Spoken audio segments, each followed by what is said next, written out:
First and foremost, I want to make sure that this video is not intended to be disrespectful. I consider ONNIT as a great resource which produces great content. However, in this case, I think they missed the mark. But before we get started, I have a gift for you. 30 days filled with kettlebell workouts for free. Check the first link in the description. Grüezi miteinander, Gregory von Lebe here. Before we start with the video and the great teaching moments that it includes, I want to make 4 things very clear. Number 1, form and skill are not the same. Number 2, perfect form is a myth. We all move individually based on our body's anthropometrics. Additionally, if you have mastered the craft and you are very skillful, you can always dabble around with new types of ideas and experiment a little bit. Number 3, perfect skill, however, or perfected skill can be acquired. No matter how you move and how your body is built, you can always master a craft and upgrade your skill level. And number 4, if intensity is high, your technique may always take collateral damage. Just make sure that it's still a good lift. Now what we see in this video is a perfect teaching moment, and it goes to show that no matter how strong you are, lack of skill should always lead to light or no weights first. Here, what he wants to do is he wants to make sure that he gets that kettlebell a nice strong hold. He's gonna straighten out that arm. From here, he's gonna lay this leg down straight, and then he's gonna bend this one. That's gonna be the first setup. After that, he's gonna push onto this hand here and gonna post himself up. From here, he's gonna be looking at that kettlebell. See how this arm's nice and straight? Then from there, he's gonna lift up those hips. He's gonna slide this leg through, get in a nice strong lunge position. No, that's the sound of, I think the weight's too heavy and I'm in danger. Got it, right there. From here in this lunge position, he's gonna lunge forward. There you go. Now he's gonna go back into that reverse lunge, posting that arm down. That limp wrist, man, and how the arm always rotates inwards might be troublesome for your shoulder. You got it. Sliding that leg through. Oh no. And then, oh no, it's too heavy, my man. Dropping down slowly, bringing it down. There you go. So as you can see, the Turkish get-up is a challenging move. Yeah, it is a challenging move, but not if you do it properly with a lot of skill. And the interesting thing is, after he let Matt do a 24 kg get-up, they were doing it weightless, only for the choreography. This would have been the place to start. Gently come down on your back. There you go. Now that... And dude is a walking tank, but you see that he was having problems with the get-up, which goes to show skill comes first. Doesn't matter how strong you are. The equivalent would be that I, as a kettlebell trainee and coach who has a lot of experience with this powerful tool, would now decide to jump into Olympic weightlifting with barbells. I'd also have to take baby steps and tread carefully. So let me show you the first mistake that he's doing, and that is picking up a kettlebell from the floor. Especially a heavy one, you want to watch out for the following. I have the kettlebell now laying next to me. So now I shift my whole body weight to the side. I'm inserting my hand inside the window. Now I pull the kettlebell close to my body, and now I'm able to either grab it on the handle or grab it on the bell, and then use my whole body weight to get in a safe and strong starting position where I have my leg already pointing on the floor and my other hand already making contact with the floor. And the same thing goes if you want to put the kettlebell back down. It's the same situation, putting the kettlebell back down on the floor. The reason why we do this is to keep our shoulders safe as we grab the kettlebell. If we pick it up like this, I love how Pavel refers to this. He calls this the broken arm position. Mistake number 2 is failing to start with a strong position. Now, when I get started, whether that be from the floor or overhead, I press the kettlebell up. Now I do not lift my arm up, but I keep the arm stacked and pull it down into the shoulder joint with my lats. A very strong muscle that I use now for stability. My palm is slightly facing towards my middle or my medial side. Now from this position, I am able to move the weight and have a lot of stability in the shoulder joint without having it move. If your arm or the kettlebell respectively is wiggling up and down or back and forth overhead, you're not stabilizing it properly. The next mistake that I'm seeing, and now I'm starting overhead, is here. Now, whether that is on the way up or all the way down, doesn't matter. Now watch this. Watch my leg that's behind me. Always keep the toes on the floor. This is additional stability when we are moving around. We have our most stable position and our strongest base of support if our foot is placed on the floor. And if that is not possible, I want to create a strong base of support between my toes and my knee. Another mistake is fixing the bell overhead.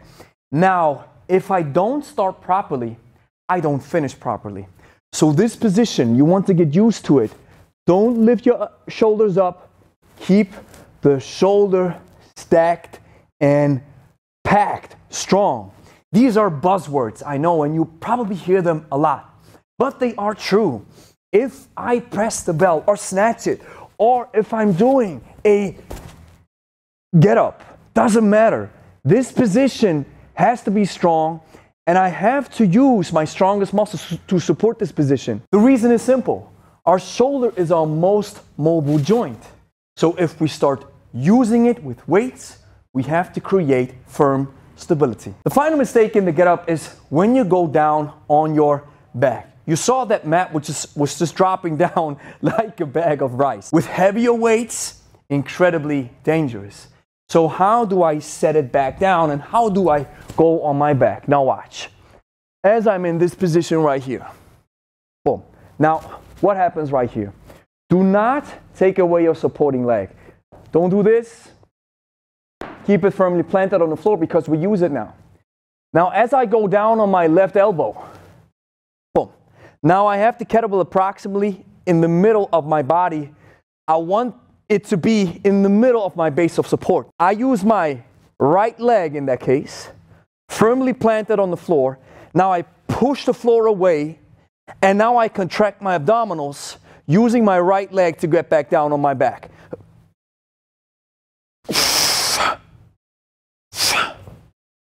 Now I want to show you a 24 kg get up right now because Matt was using a 24 kg as well. And I bet that Matt is twice or 3 times as strong than I am. But it goes to show that skill is more important than strength if you are moving with a kettlebell. Now watch, I'm starting overhead. Strong position.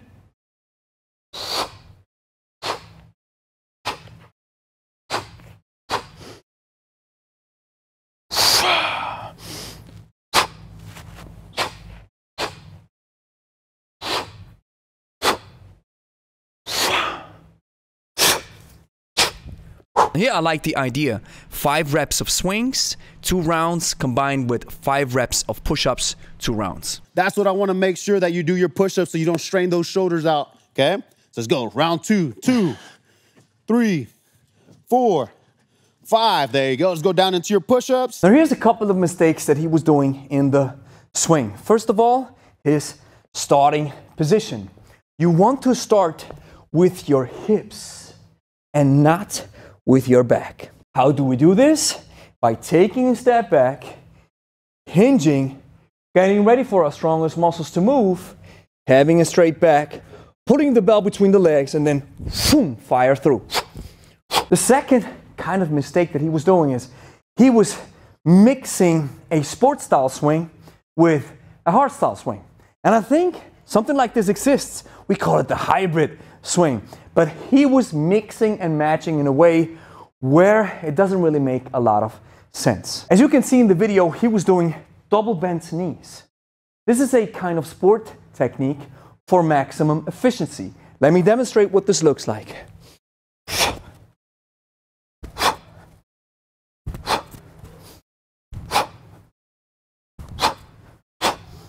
And I felt it again, and I have to mention it, how beautiful, how perfect, how adequate, how efficient, how effective the ballistics feel with a Ellis Superflow Hollow Core competition kettlebell. If you want one, you'll find the link in the description. Now the hard style idea is no double bent knees. It's kind of like a deadlift position. You start with a hinge in a deadlift position and then you fire through. So there's only one bending, so to speak, of the knees going on. Watch.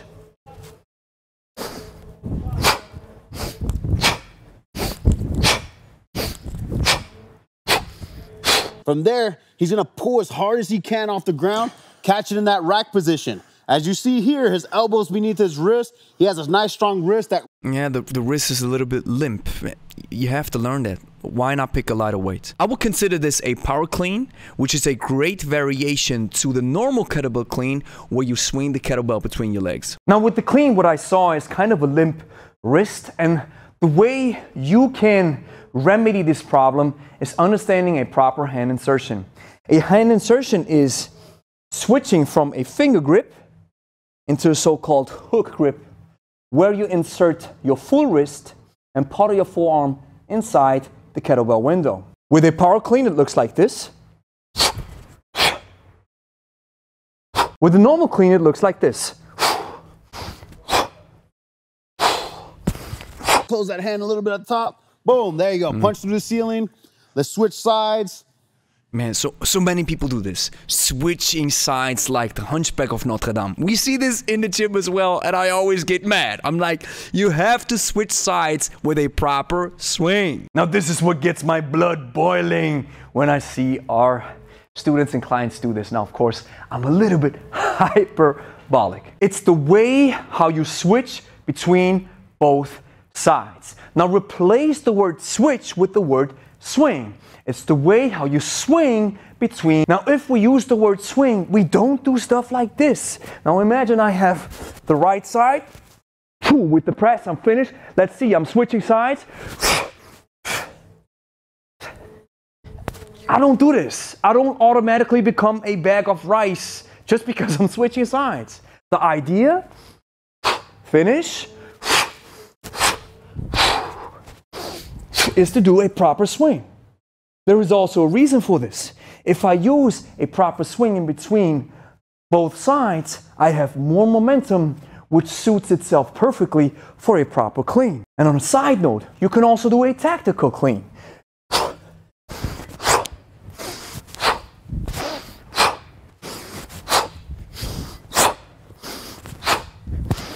Now I like the essence of the workout and the ideas and of course the exercises, they're powerful. What I don't understand is having Matt do all these exercises who clearly lacks the skill with kettlebells, which isn't a bad thing. He's a beginner, totally fine.